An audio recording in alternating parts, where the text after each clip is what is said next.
pag-aralan pa natin at suriin, kapatid na Gerson, sa panahon ng pangangaral ng ating Panginoong Hesukristo rito sa lupa, ano lamang ang nais ng iba at ano naman ang hinahanap ng ating Panginoong Hesukristo na gawin nila?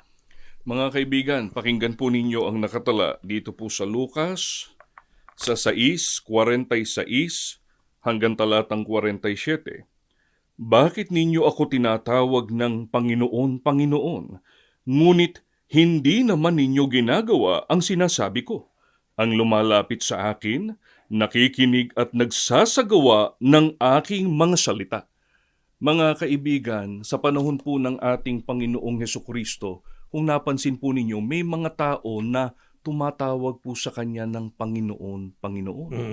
Pero gaya po ng sinabi ng ating Panginoong Hesukristo, hindi naman po nila ginagawa yung sinasabi ng ating Panginoong Hesukristo. Sa makatwid, ang gusto lang po nila ay mamanginoon. Pero ayaw po nilang gawin yung ipinagagawa sa kanila ng ating Panginoong Hesukristo. At dapat mapansin ng ating mga taga-subaybay, kapatid na Gerson, ng ating Panginoong Hesukristo, tunay na tagapangaral. Opo. Kaya nga, kung ano ang hinahanap ng ating Panginoong Hesukristo at itinuturo niya, saan dapat nating tanggapin? Saan dapat nating sampalatayanan?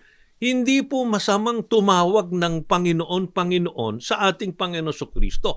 Kaya lang ang problema dito sa binabanggit at sinusuri po natin, tumatawag sila ng Panginoon, Panginoon sa Panginoong Hesukristo, pero hindi naman nila ginagawa kung anong itinuturo o sinasabi ng ating Panginoong Hesukristo.